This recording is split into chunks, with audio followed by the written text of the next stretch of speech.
অথচ আমরা দেখছি 5ই আগস্টের পরবর্তী সময়ে যারা বিএনপিকে একটা রাজনৈতিক দল হিসেবে বিবেচনা করেছে, বিএনপিকে যারা হত্যাযোগ্য করে তুলেছে, যেসব মিডিয়া বিএনপিকে আগুন সন্ত্রাস হিসেবে বিবেচনা করেছে, সময় টেলিভিশন এবং 71 টেলিভিশনের মতো টেলিভিশনের মালিকদেরকে আমরা যখন দেখি জনাব তারিক যে উষ্ণ অভ্যর্থনা দিচ্ছেন, সেটি আসলে আমি কিভাবে নেই সেটা মুখ্য না।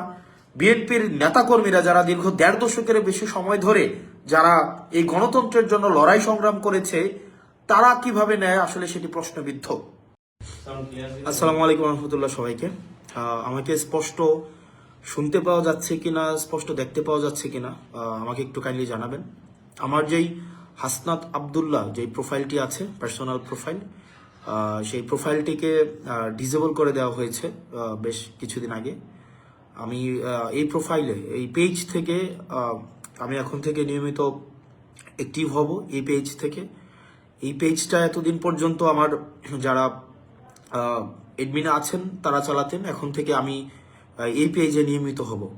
আপনারা আমাকে স্পষ্ট শুনতে পাচ্ছেন কিনা বা স্পষ্ট দেখতে পাচ্ছেন কিনা আমাকে একটু কাইন্ডলি জানাবেন।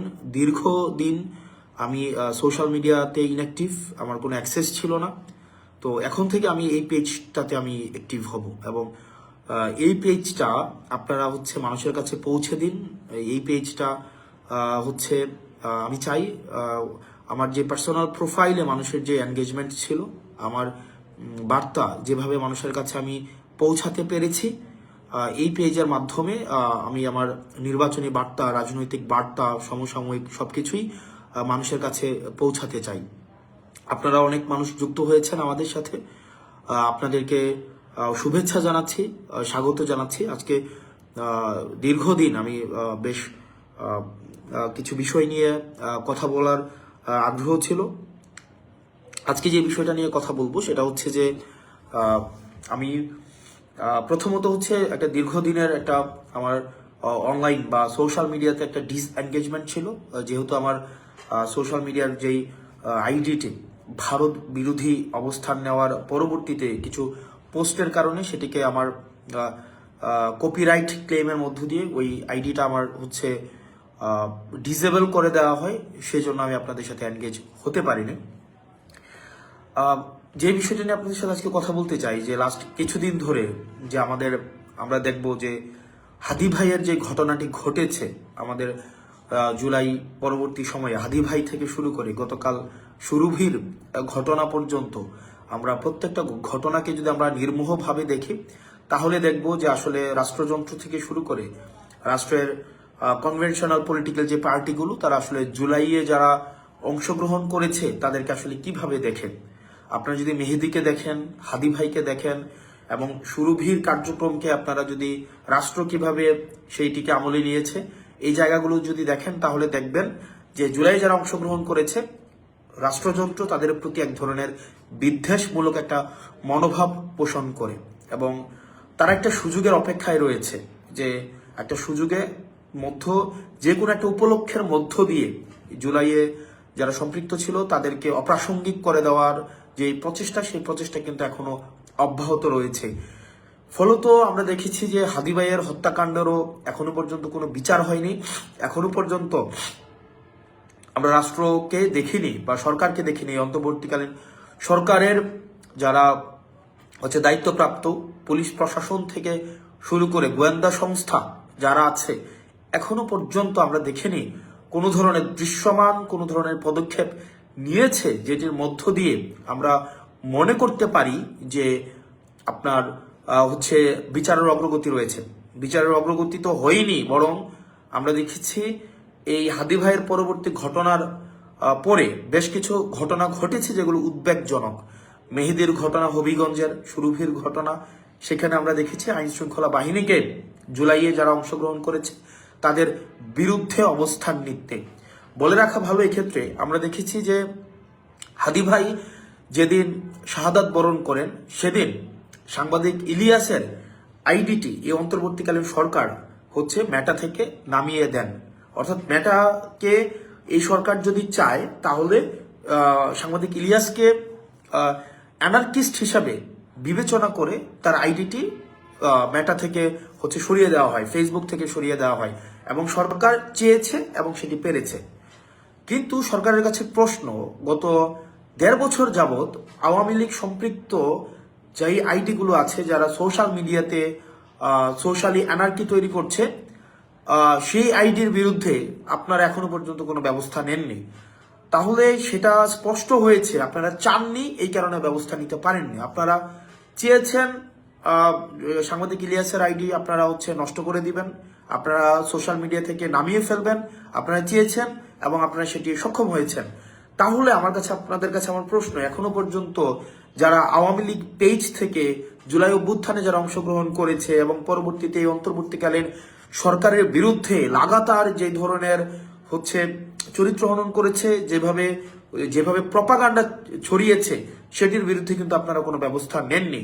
আপনারা এই কারণে ব্যবস্থা নেননি কারণ আপনারা চাননি। পরবর্তীতে আপনারা দেখবেন গত সপ্তাহর বা তার বেশি সময় ধরে আমাদের দেশের ব্যবসায়িকদের আচরণ, আমাদের দেশের মিডিয়ার আচরণ, আমাদের দেশের প্রশাসনের আচরণ, এই তিনটার যে একটা আনহোলি নেক্সাস হাসিনার সময় আমরা দেখেছি। হাসিনাকে কাল্ট বানানোর ক্ষেত্রে মিডিয়াকে আমরা দেখেছি যে একটা হাসিনার যে সেবাদাস হতে মিডিয়া ইচ্ছাকৃতভাবে অনিচ্ছাকৃতভাবে তৈলমর্ধনের মধ্য দিয়ে আমরা দেখেছি হাসিনাকে কাল্ট বানিয়েছে। একই সাথে আমরা ব্যবসায়িক কমিউনিটিকে দেখেছি যে কিভাবে হাসিনাকে বারবার আমরা, যেমন আপনি দেখবেন যে সমকালের আবুল কালাম আজাদ, একে আজাদ নামে পরিচিত, চ্যানেল 24-এর, আমরা দেখেছি 2 আগস্ট উনি বলেছেন হাসিনা সরকার বারবার দরকার এবং আমরা আপনার হাতকে শক্তিশালী করব। এবং আজকে গতকাল আমরা দেখলাম যে জনাব তারেক জিয়ার সাথে ব্যবসায়ীদের যাদের হ্যান্ডশেক হয়েছে, খুবই একটা উষ্ণ অভ্যর্থনা তারেক জিয়াকে যেই ব্যবসায়ীরা দিয়েছেন, এই ব্যবসায়ীদের পরিচালিত মিডিয়াগুলাই গত 1.5 দশকের বেশি সময়ে আপনার তারেক জিয়ার যে নেতাকর্মীরা দেশে গুম হয়েছে, খুন হয়েছে, নির্যাতিত হয়েছে, নিপীড়িত হয়েছে, তাদের বৈধতা উৎপাদন করেছে এই ব্যবসায়ীদের পরিচালিত মিডিয়ার দ্বারা। কি আইরনি, ভাগ্যের কি নির্মম পরিহাস। আজকে জনাব তারেক জিয়া তাদের যেই নেতাকর্মী রয়েছে, যারা গুম হয়েছে, আহত হয়েছে, নির্যাতিত হয়েছে, নিপীড়িত হয়েছে, তাদের রক্তের উপরে দাঁড়িয়ে তাদের হত্যাকাণ্ডের, তাদের গুমের, তাদের নির্যাতনের, তাদের নিপীড়নের যেসব মিডিয়া বৈধতা উৎপাদন করেছে, সেসব মিডিয়া মালিকদেরকে একদম উষ্ণ অভ্যর্থনা জানাচ্ছেন। আসলে আমরা বিএনপিকে এই জায়গায় আপনি দেখবেন যে বিএনপির আমি আমার এলাকার কথাই বলতে পারি যে যারা গত 1.5 দশকের বেশি সময় ধরে যারা রাস্তায় শ্রম দিয়েছে, ঘাম দিয়েছে, রাস্তায় হরতাল সফল করার জন্য রাস্তায় নেমে এসছে, তাদেরকে আমরা দেখেছি এখন কিভাবে অপাঙ্ক্তেয় ঘোষণা করা হয়েছে, তাদেরকে কিভাবে বিএনপি থেকে মাইনাস করা হচ্ছে।